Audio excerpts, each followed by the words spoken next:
El programa que arranca ahora es un espacio de Carlos Vera en La Posta. Si lo quieren aplaudir, lo aplauden a él. Si lo quieren apedrear, lo apedrean a él. Nosotros en La Posta solo nos sentamos cada domingo a mirar Veraz con biela y canela en mano.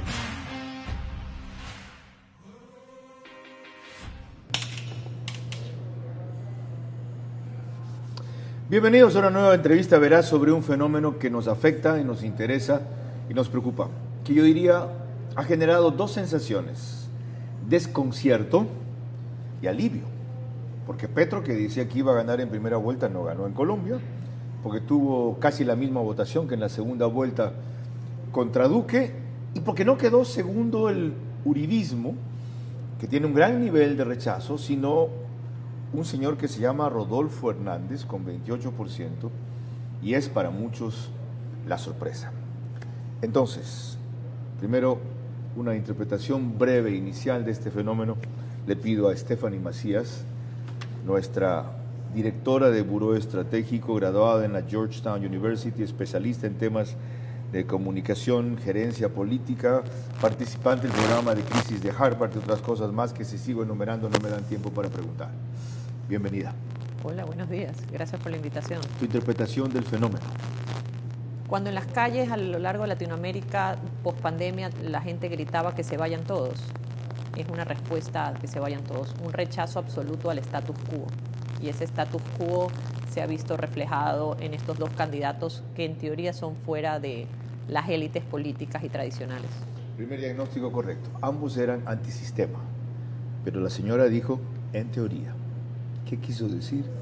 Lo averiguamos enseguida. Hago periodismo político desde 1975 y de opinión desde 1978. En ese género cabe ser pluralista, pero no imparcial. Mi experiencia en la búsqueda de democracia exige dejar fuera a quienes la dinamitan y criticar a quienes la construyen para que el modelo sea veraz. Respondo aquí por lo que opino. Mis invitados, por lo que expresan. Nada de eso compromete o representa a este medio. Una entrevista veraz es la mejor forma de conocer la verdad. A eso los invito. Ahora. Este espacio veraz se emite gracias a Telconet Latam, Chifletón, Ban Ecuador, Ambienza, gestor inmobiliario.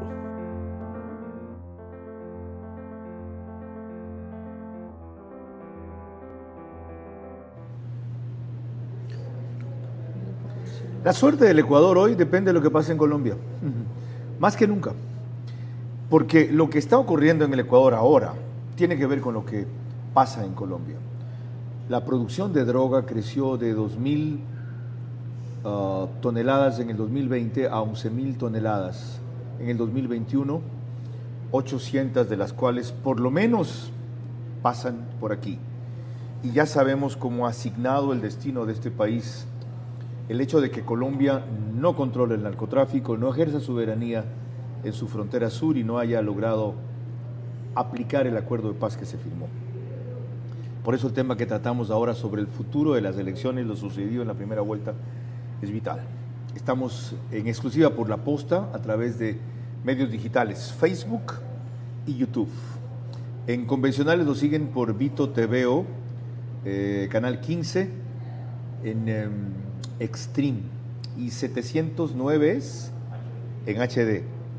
Manavisión, canal 194, DirecTV, aparte de señal abierta, canal 9, en Manaví. En radio a nivel nacional, Caravana 750M, D-Blue 88.9 FM en Guayaquil y varias otras frecuencias, y en la parte central de la sierra, Tungurahua y Cotopaxi Extrema 92.5.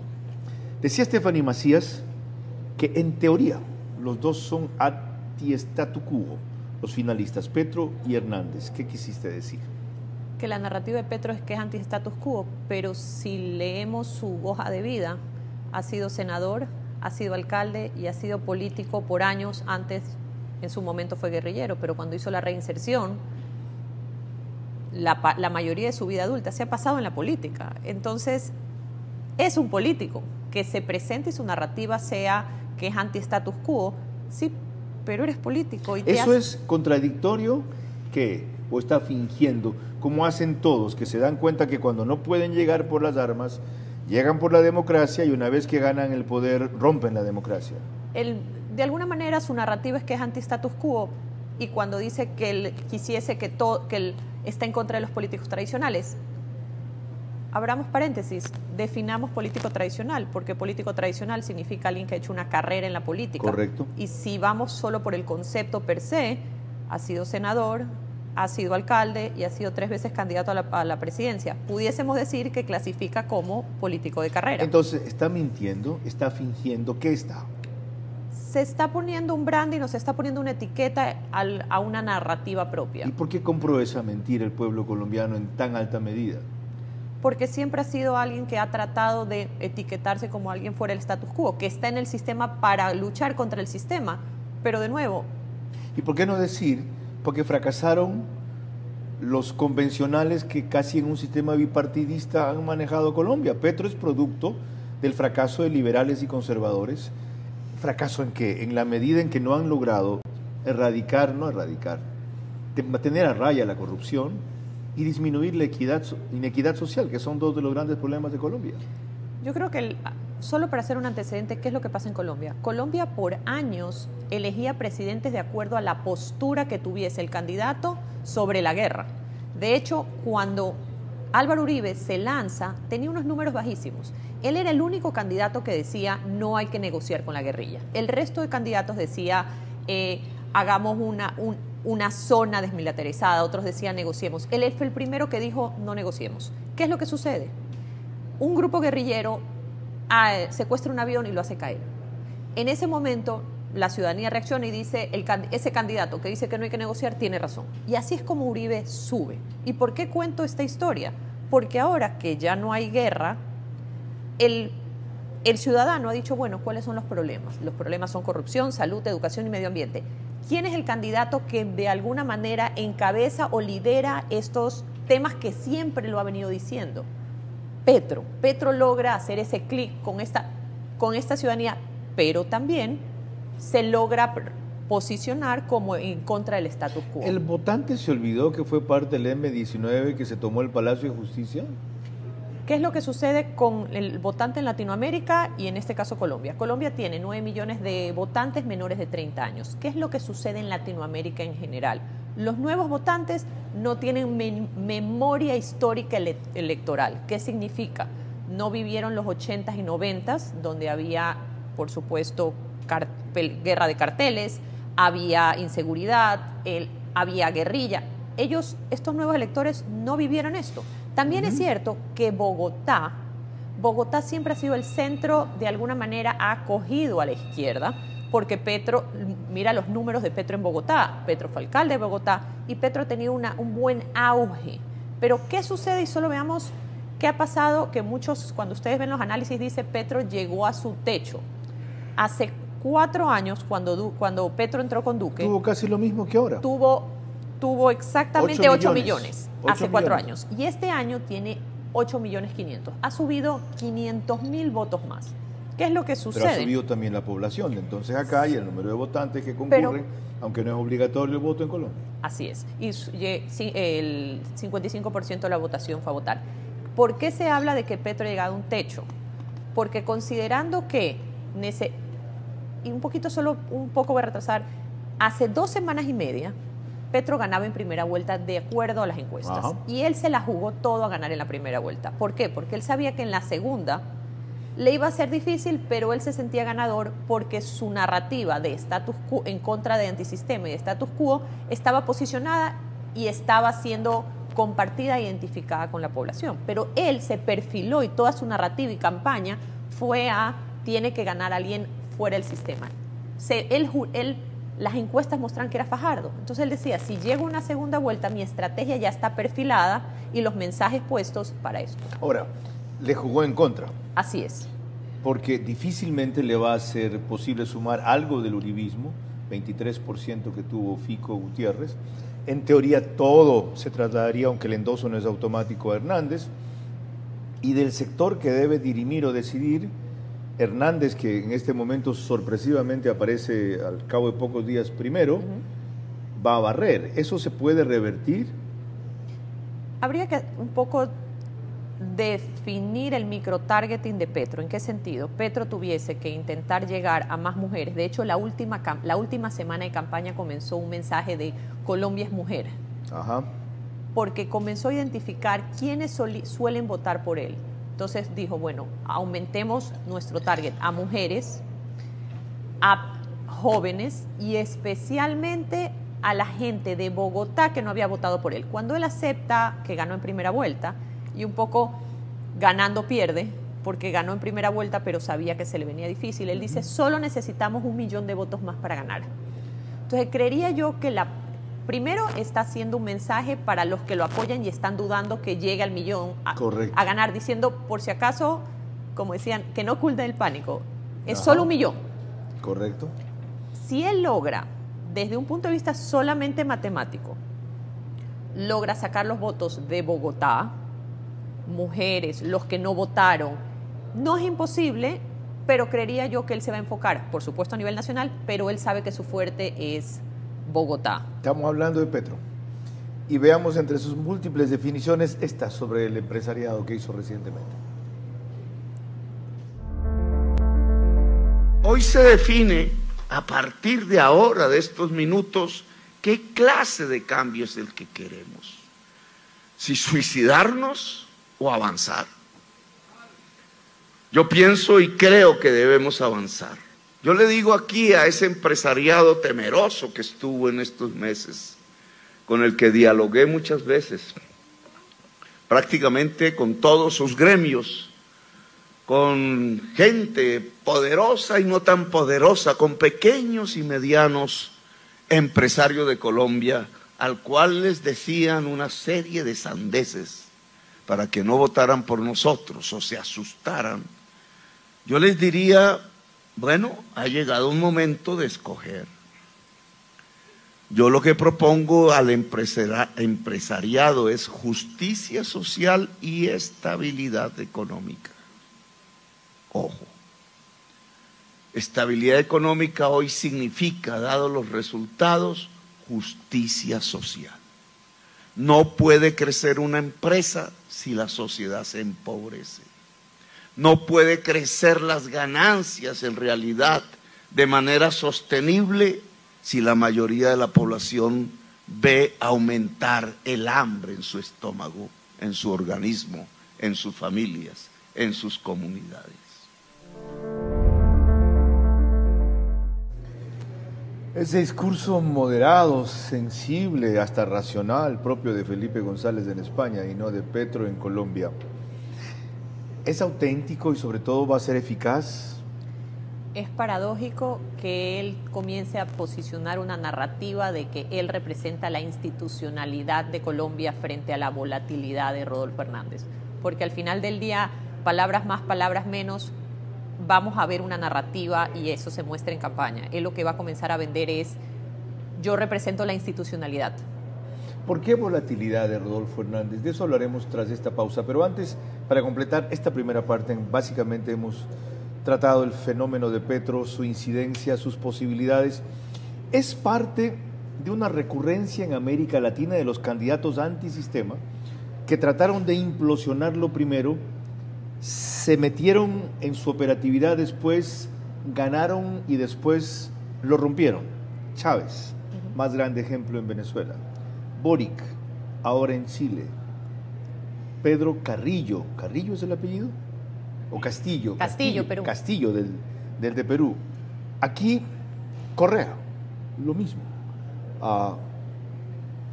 Diría que también Evo Morales en Bolivia. El peronismo no tanto, ha sido un fenómeno perenne en Argentina por 70 años.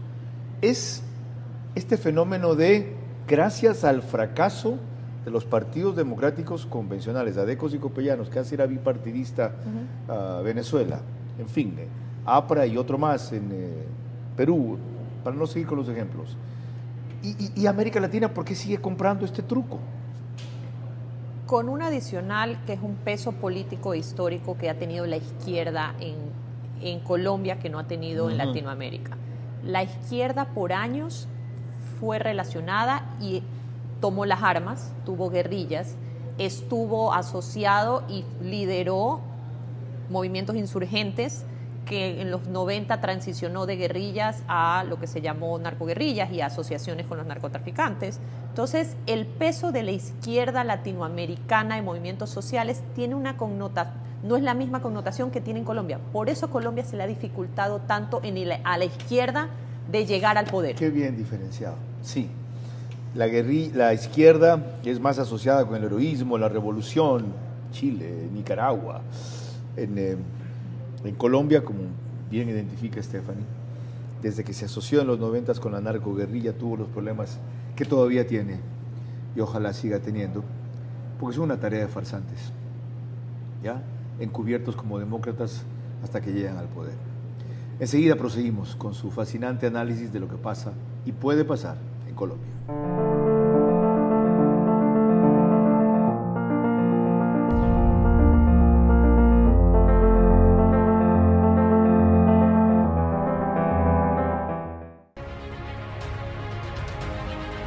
Los niños y adolescentes necesitan continuar con sus estudios desde casa, resguardando su salud y seguros junto a su familia. Es por esto que hemos implementado más de 1.700 nuevos puntos de Internet Wi-Fi gratuitos para su uso y disponible las 24 horas del día.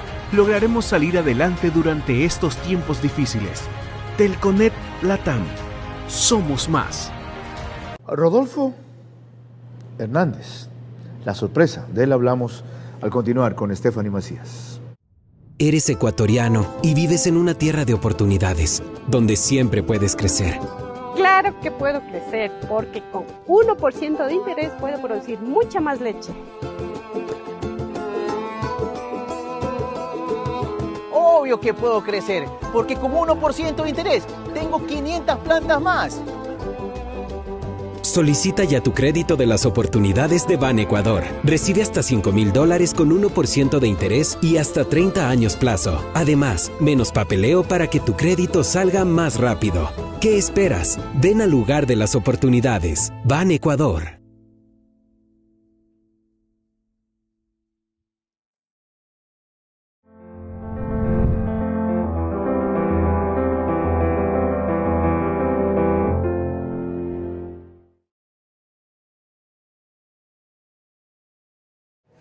Proseguimos esta entrevista con Stephanie Macías sobre las elecciones de Colombia y cómo se proyectan las votaciones de la segunda vuelta. Cuestión que es vital entender, aprender, diría que comprender también y preparar la reacción en el Ecuador, especialmente si el triunfo es de Petro, aunque el presidente Lasso ha sido muy cauteloso y la diplomacia ecuatoriana también respecto a sus expectativas. Les recuerdo que este encuentro dominical a las 21 horas es posible siempre gracias a nuestros auspiciantes, Telconet, Ban Ecuador, Chifletón de Life Products, Ambienza, Gestor Inmobiliario, Bankers Club, desde cuyo piso 33 emitimos este espacio. Un tipo que estaba tercero, de repente pasa a ser segundo, no lo ven venir las encuestas, fue alcalde de Bucaramanga, muy exitoso, pero tiene en su trayectoria una serie de dislates sinuosos que no generan confianza como para pasar de alcalde a presidente de un país como Colombia. ¿Por qué impacta tanto hasta quedar segundo? Bueno, Hernández en este momento es un fenómeno. Políticamente y electoralmente hablando, subir 19 puntos en 5 semanas claramente es un fenómeno. El hacer de su plataforma solo basado en redes sociales, especialmente en TikTok, por supuesto es disruptivo. Pero también es cierto, ¿cuál es el antecedente? El antecedente es que los colombianos desde la pandemia y en sus marchas de 2019 y 2020 dijeron que se vayan todos. Y representa alguien nuevo con una promesa, una única promesa. Combatir la corrupción. No robar. En todos sus TikToks sale, cuando han visto cuando nosotros ponemos como fake news, Ajá. cuando hay algo, él sale no robar, no robar, no robar, no traicionar. Eso es. ¿Y por qué en su caso resulta creíble esa promesa? ¿Fue un alcalde honesto? ¿No está en un entorno corrupto? El fenómeno de aquí es que él tiene en este momento una investigación en fiscalía por corrupción por un caso cuando él era alcalde, en el cual hay investigaciones y hay testigos que dicen que él presionó a un subalterno para que sea elegido una compañía específica. Esa compañía específica, hay un documento en la cual decía que si ganaba la licitación, su hijo iba a llevarse una comisión por esto. ¿Qué es lo que sucede? Él agarra los toros por los cuernos y dice, les van a decir que yo tengo un juicio penal. No tengo uno, tengo 200 disciplinarios, penales, un poco como para zanjar. Se cura en salud. Se cura en salud. Pero, ¿qué es lo que podemos ver de él? Él es un hombre mayor, al cual a mí me gusta hablar mucho de los perfiles del candidato. Por lo de hombre mayor, 77 años. Pero lo que pasa es que ahí viene lo que te voy a contar. ¿Por qué no dice un viejo? Él se ha posicionado como el viejito de TikTok. Ajá. O sea, él ha embraced. Hace de su edad. Entonces, uno de sus TikToks salen unos chicos jóvenes y él dice, es que dicen que soy viejo para hacer TikTok. Y sale la canción atrás que dice, no me importa, no me importa, no me importa, no me importa. Él ha logrado identificar qué es lo que la contraparte iba a decir y él lo ha tomado como suyo. Y ha salido adelante. Ahora, ahí hay algunas cosas que desagregar en lo que dices. Ya sé que no fue el único factor que citaste, claro. Pero ¿se puede ganar hoy una elección teniendo a TikTok como puntal?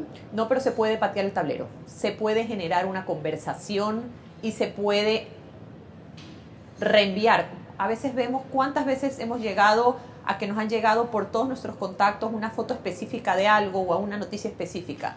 La velocidad con la cual se reenvía en redes es mucho más rápido hasta que te sientes con el amigo y le cuentes tal cosa. ¿Se puede banalizar un asunto tan grave como una acusación de corrupción haciéndolo de la forma que tú mencionabas?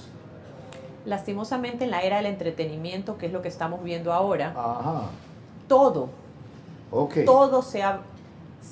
Y yo digo todo, ¿por qué? Porque me gustaría que hagamos un ejercicio casi psicológico. Veamos las noticias en canales tradicionales, en digitales. Un gran mentor y amigo, Roberto Isurieta, siempre decía, en la era del entretenimiento, una manera de mantener el hilo conductor y la atención de la narrativa del espectador es que se pongan a ver que cuando ves una noticia o algo, hay una música de fondo, porque es la manera en la cual mantienes la atención del espectador y lo mantienes siguiendo el hilo conductor. Y a la vez, ¿qué dice eso del elector contemporáneo en general y del colombiano en este momento en particular, más allá de la generación que tú ubicaste, que tiene 30 años, y que se desentiende de todo el pasado, especialmente negativo? Pero ¿qué dice del ciudadano global que en la guerra en Ucrania se filman entregando cosas?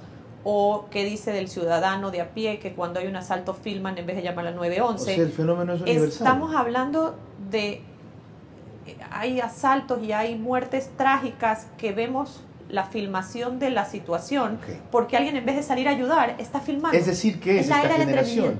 Es la generación del entretenimiento. Pero también te metes en el entretenimiento y por ese conducto puedes ser presidente de la República. También hay un empoderamiento ciudadano. ¿Y por qué el CNN sacó lo que se llamaba el iReport? Que es que tú desde tu teléfono podías mandar la noticia al medio y el medio lo pasaba.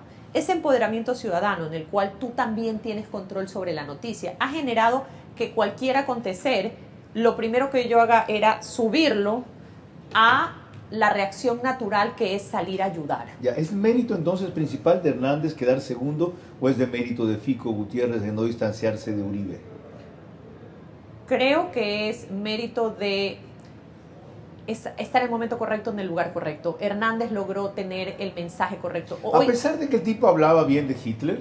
No es que habló bien de Hitler y quisiera que en algún momento, si tienen tiempo, revisasen, porque cuando él dice que leyó a este poeta que lo inspiró y dijo Adolfo Hitler y después se dio cuenta que se había confundido, sale y dice, ¿saben qué? Disculpen, tuve un lapsus. Y lamento, todo el mundo tiene lapsus, había Eso- estado eso- en recorrido. Eso es hablar bien de Hitler. Es decir, lamento, confundí a un genocida con un poeta pero por es el que apellido alemán no. y no hizo esa precisión nunca. Por supuesto, pero aquí vamos a lo siguiente. Cuando él logra enganchar, ¿se acuerdan uno de los discursos del presidente Trump que entre chiste dijo yo pudiese matar a alguien en la Quinta Avenida y nada pasaría? Sí, Y todavía le sacan en cara. sí. ¿Qué es lo que sucede? Llega un momento en el cual las palabras pierden peso frente a un empaque de una imagen en la cual se lo perdonas porque sus formas son así, pero sus fondos son buenos. Ok, es importantísimo esto que explica Stephanie Macías. Para entender, aunque como yo no estemos de acuerdo, este fenómeno es una ola que no podemos detener, que tenemos que surfear. O hacer un cucho y pasar por debajo, o decir, yo estoy en contra, y dejar que te arrastre. No debería ser así. Así es la contemporaneidad, o la posmodernidad, o la posverdad, como le quieran llamar. ¿Y saben qué? Para los que hemos cubierto política en este país 48 años, antes había vicios iguales o peores. Solo que no había la misma capacidad de reproducción, multiplicación, interpretación que hay ahora de todo el mundo por el tema de redes sociales. Pero hay una cosa más preocupante sobre Rodolfo Hernández. Y es esto que es un asunto pivotal y revelador sobre qué tipo de persona o de líder es este señor. Y pagó porque no no la pagó. vi. ¿Y por qué tomó esa Porque- decisión por su porque hija y yo por su papá sentía- no? Póngale cuidado, porque yo sentía que después cogían a Socorro y después cogían al otro. Eso no tiene fin. Son bandas delincuenciales, no bandas que representen el interés político, filosófico de un modo de pensamiento para administrar el país. No, son delincuentes. Y entonces yo dije, bueno, aquí hicimos una reunión de familia, ¿qué hacemos? Y mi mamá me dijo, no paguen, vamos a ver qué pasa.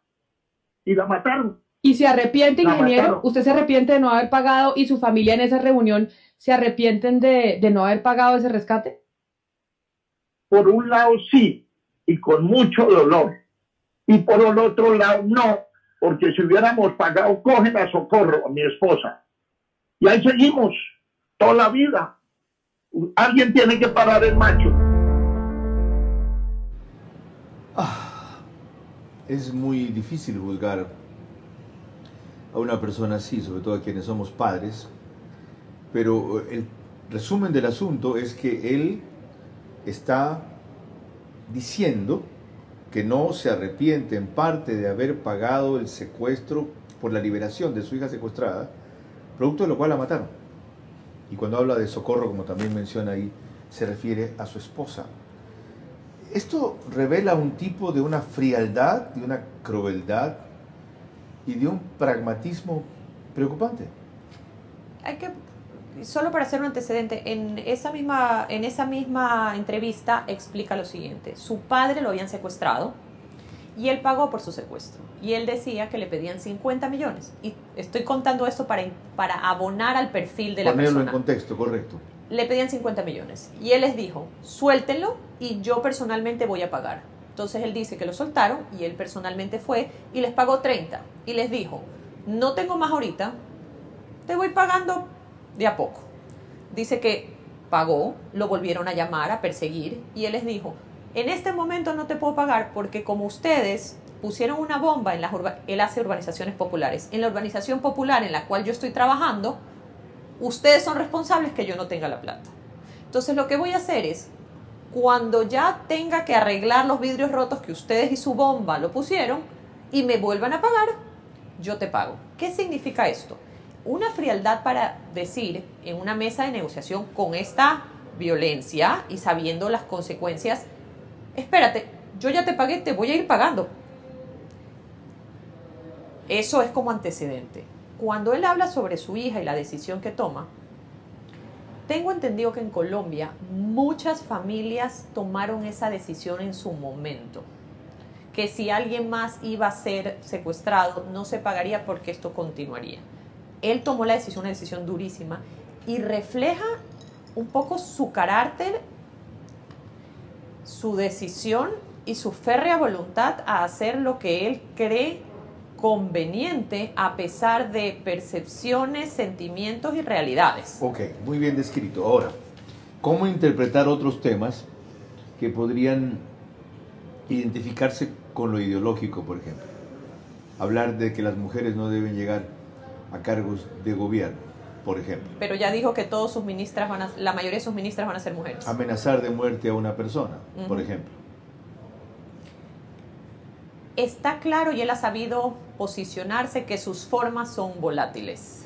Hay N.000 grabaciones telefónicas de él mandando a pastar chivo a cuanta persona lo haya sacado de sus cabales. ¿Por qué Colombia le apostaría a alguien de esa volatilidad? La pregunta es si Colombia lo conoce. O Colombia conoce a este hombre de status quo que viene a patear el tablero y al final del día las decisiones electorales son casi sentimentales. La respuesta es evidentemente no tanto, y lo que conoce no le importa, y lo que sí conoce le importa más. ¿Qué es lo que le importa más aparte del rasgo que tú mencionaste de plataforma única? No robar. No robar. Y el argumento es, él pagó la campaña solo, $800,000 de su dinero. Tiene como dice el chino, que le dicen a los chicos jóvenes, un equipo digital de chicos jóvenes. Cuando hace su aceptación de que pasa la segunda vuelta, lo hace una aceptación de 4 minutos grabados live desde su cocina. No habían masas, no habían banderas. Correcto. Desde su cocina. ¿Y viste la respuesta que dio al triunfo de la primera? Sí. No fue una tarima, ni una concentración, ni nada. La cocina. ¿Por qué? ¿Por qué hace eso? Porque rompe el esquema. O porque comienza a cuidarse y ahorita no se puede portar como político tradicional yendo a la tarima y ya tiene que medir las palabras para ver cuánto suma. Es que en tenis dicen evitar los errores no forzados.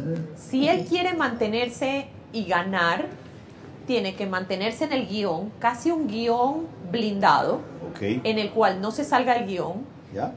Van a exigirle de alguna manera, pedirle entrevistas, no les conviene dar entrevistas porque está claro que sus conocimientos básicos de micro y macro en cuanto a temas de Estado no son suficientemente robustos. Me atrevería a decir que no va a ir al debate porque Petro es un hombre culto, inteligente y maneja los números. Sí. El otro tiene otro tipo de capacidad, otro tipo de inteligencia, que no va a ser bien un tú a tú. Me atrevería a decir que van a evitar el debate. Me atrevería a decir que las entrevistas que van a dar van a ser unas entrevistas muy con formato que se vea relajado, pero con preguntas aprobadas. Él gana si evita el mayor número de errores. Y su campaña sabrá que para evitar el mayor número de errores necesitan casi que guardarlo y solo en temas específicos, ciudadanos, puerta a puerta, one to one, pero él no pueden sacarlo así a campo abierto. ¿Qué dice esto de un país como Colombia? En un dilema tan grave, en lo cual para mí, sin embargo, no hay duda. Hay que escoger la sorpresa versus la certeza del mal. Aquí no es el mal menor. Aquí es un albur, ¿ya? Versus una claridad respecto a que el socialismo del siglo XXI se le viene a Colombia camuflado de moderación. Pero además de eso, ¿cuáles son las consecuencias para el Ecuador? ¿O podrían ser? De eso hablamos enseguida.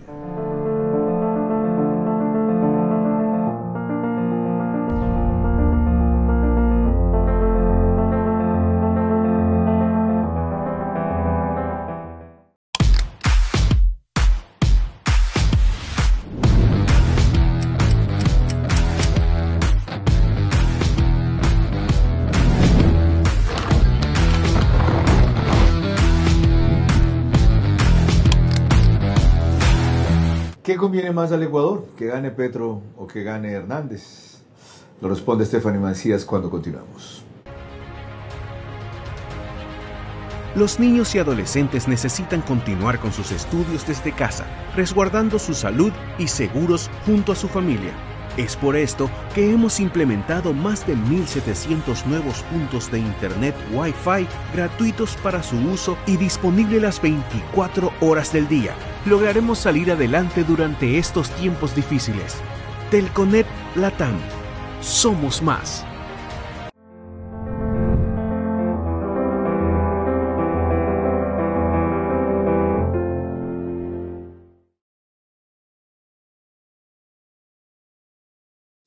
el fenómeno de las elecciones de Colombia, el que nos ocupa ahora, sobre todo por la incidencia que tiene en el Ecuador. Y para abonar a este elemento, un fragmento de lo que le dijo Víctor López, que fue uno de los consultores que trabajó con Rodolfo Hernández, y fue el de diciembre del año pasado a febrero de este año, reconociendo que había un equipo multidisciplinario con muchos más integrantes que él en esta campaña, pero destacando algo que ya mencionaba Stephanie Macías, lo determinante que fue la estrategia digital de redes sociales de aquí. Pero entró también en el análisis de por qué la sorpresa y el ascenso de Rodolfo Hernández, y así lo explica Víctor López. ¿Qué pasó? ¿Quién fue Víctor López? Trabajó con Otto Sonnenhosner aquí un par de meses cuando se quedó encerrado en el Ecuador, y a él se le atribuye gran parte del ascenso de Otto, y fue asesor de Bukele, del presidente de El Salvador. Es un reconocido consultor político español. Pues mucho, porque Duque es uno de los mandatarios en toda Latinoamérica con peor valoración. Tiene una aprobación, si no recuerdo mal, la última encuesta era entre el 20 y el 30% únicamente. Y al final lo que pide la ciudadanía colombiana es cambio. Pide cambio, está cansada, tiene una gran desafección, una gran apatía contra la política, contra los políticos que los ven como parte del problema y no de la solución.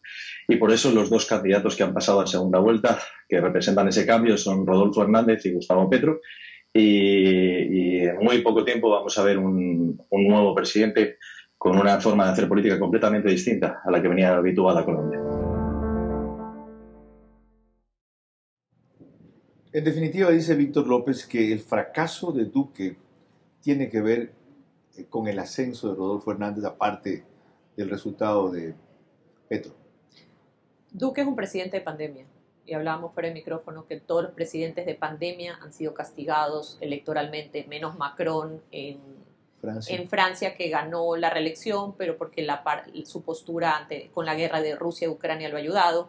En el caso de Brasil, Lula va primero con 44 y Bolsonaro va segundo con 30, pero va segundo con 30 porque ha hecho una inversión sustancial en el área social con unos bonos para poder ayudar un poco lo que iba un poco de caída, porque de nuevo, la pandemia fue el gran opositor de los gobiernos de turno. Pero no pierde a Duque su manejo torpe, tardío de la convulsión social que casi echa abajo el régimen colombiano. Así es. Creo que fue desacertado, pero también creo que la historia reconocerá, lastimosamente la historia reconoce tarde, pero creo que Duque en temas macro, inversión, niveles de casas propias que la gente ha podido acceder, préstamos, en el números macro, Duque ha hecho un buen trabajo. El problema es que no sirve de nada macro cuando la gente de a pie no siente lo que están haciendo arriba. ¿Qué conviene más al Ecuador? Preguntaba yo. ¿Quién conviene más? Sería la pregunta más apropiada que gane. Definitivamente Hernández. ¿Por?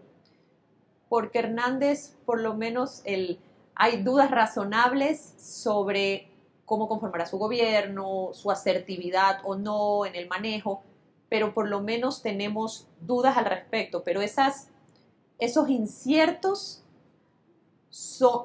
están en un área mucho más cómoda que los ciertos y las certezas que tendríamos con Petro. Ahora, ¿Hernández sería capaz de disminuir la afectación que produce el descuido, para decirlo suave, para no hablar de la complicidad, que es lo que verdaderamente es, del gobierno colombiano con todo el tema del narcotráfico, especialmente en el sur, que nos tiene tan afectados acá? Yo creo que Hernández, por lo poco que le hemos visto, y es importante decir que una tercera parte de Colombia lo conoce, el resto no, tiene espacio para que lo conozcan y crezca, a diferencia de Petro, que hay el que lo quiere y no lo quiere, punto. Hernández tiene algo en su mensaje muy básico, porque los americanos dicen que tu mensaje tiene que entrar en una tarjeta de presentación. Su mensaje es tan corto que creo que son 3 palabras, ni siquiera no tiene puntos ni comas. ¿Qué es lo que pasa con Hernández? Hernández, cada vez que le haces una pregunta complicada, dice: yo soy respetuoso de los que saben y yo tendré a un especialista. Concepto muy sabio, de quiero paso. Pensar muy sabio. si él llegase al poder y pusiese gente que él valora su expertise, él los va a apoyar.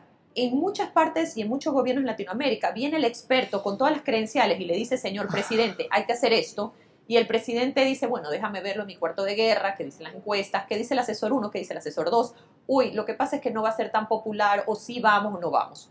En el caso de Hernández, porque sus fondos y sus formas son, como ya conocemos, básicos, lo más probable es que en el momento en el cual diga, yo confío en ti y en tu expertise, dale. Qué interesante fenómeno, porque de hecho, la contrapartida ha sido que los expertos nos han gobernado. Yo fui parte de un gobierno que debía haber sido el ideal.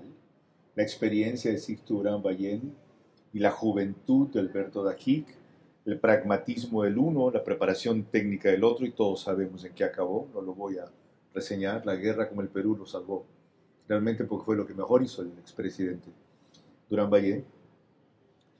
La gente tiene un agotamiento de estos genios que son expertos y van a resolver y hablan muy bien y dominan las cifras y se memorizan las estadísticas, llegan al poder y no le achuntan, como decimos en Manaví, en mi tierra. Pero, ¿qué dice eso de un electorado en Colombia dispuesto a apostarle un fenómeno así? Desesperación, aprendizaje, decepción.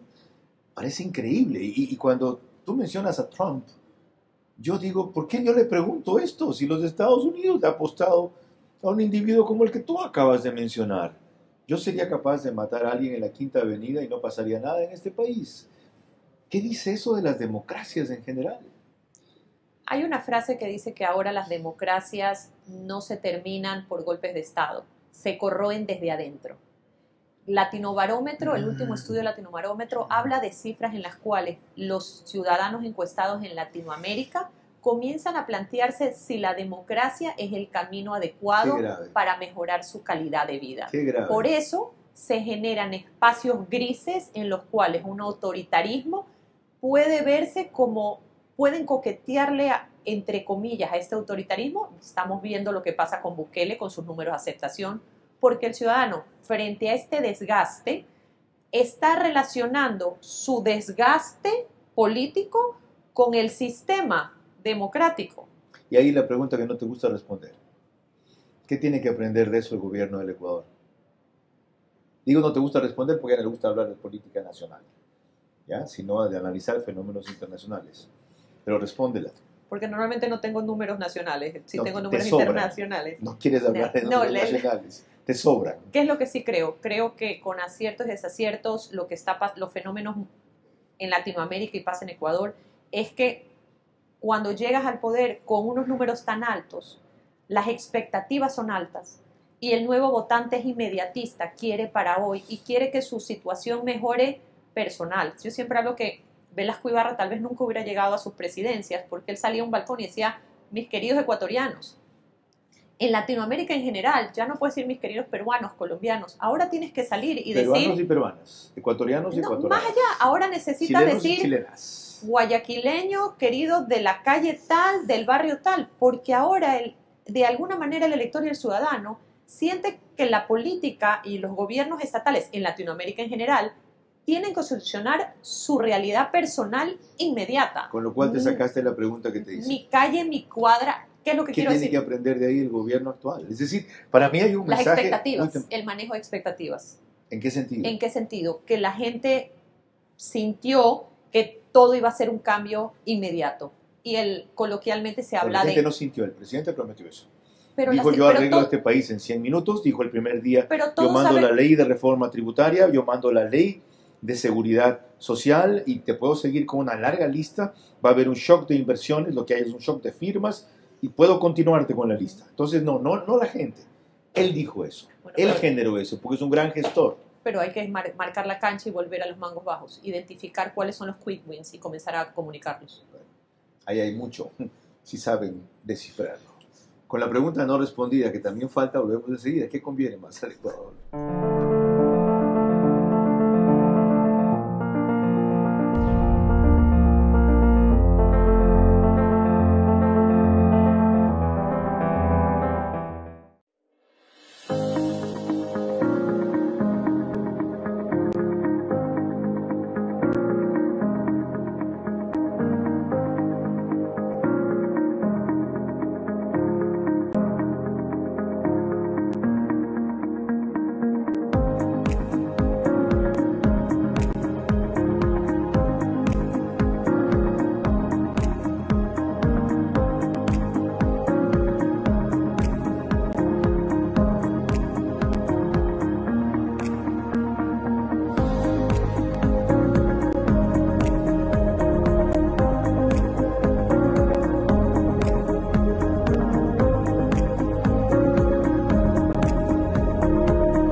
Parte final, la que más nos interesa. ¿Qué conviene más al Ecuador? ¿Y por qué?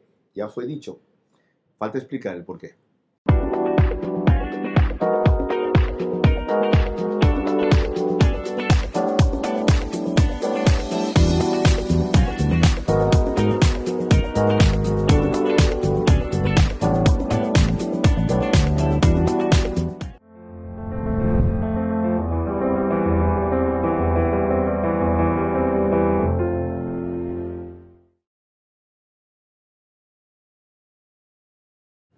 Parte final con Stephanie Macías sobre las elecciones en Colombia. Y la verdad, yo me confundí.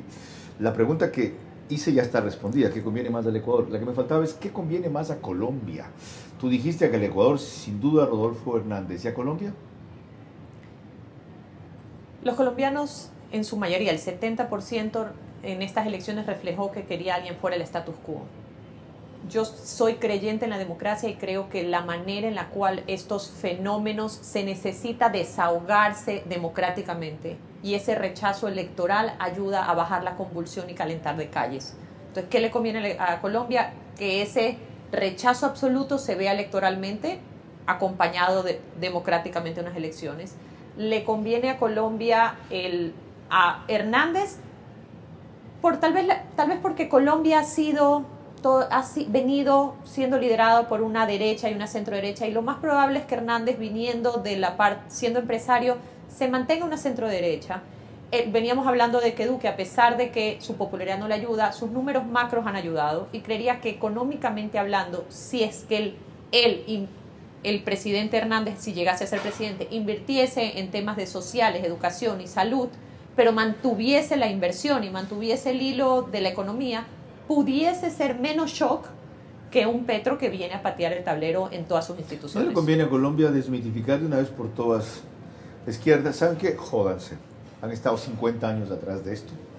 Ahora van a elegir a un admirador de las FARC. No creen lo próximo que está Venezuela. No recuerdan lo que acaba de pasar el Ecuador. Jódanse.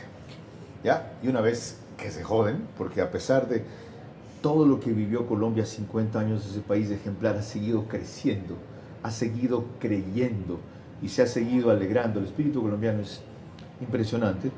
No se convencen de lo que han visto que son en la práctica del poder. Entonces, que aprendan. Y nosotros somos el único país punto blanco en América Latina. Creo que hay variables un poco profundas que tenemos que decir. Ya hablamos sobre la falta de historia electoral, memoria electoral que tienen los nuevos votantes, pero también es cierto el trabajo de hormiga que ha hecho esa izquierda para rebrandearse.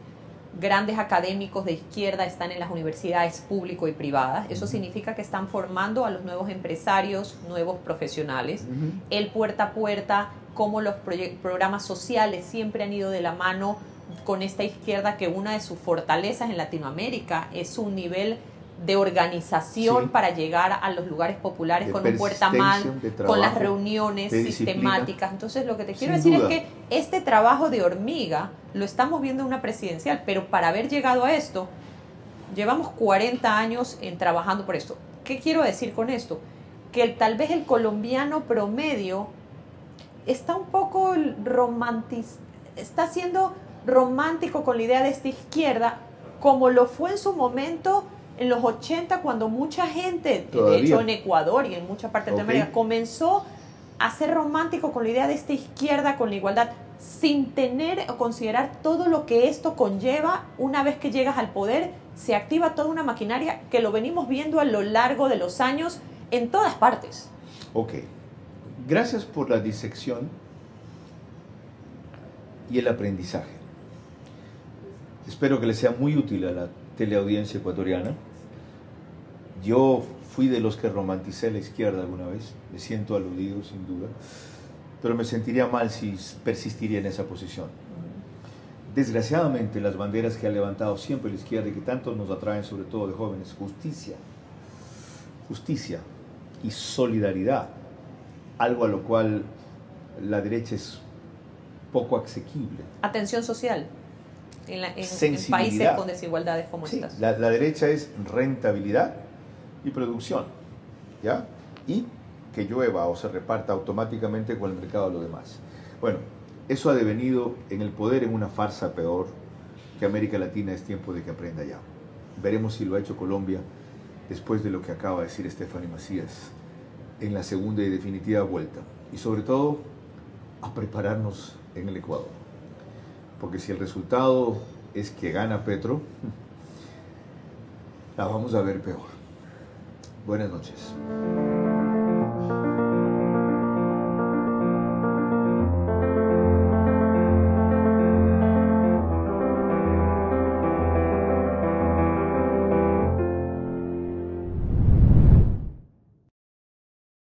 Transmisión simultánea, Vito TVO, Manavisión, Caravana 750 AM, Tiblu 88.9 FM, Extrema 92.5 FM en Cotopaxi y Tungurahua.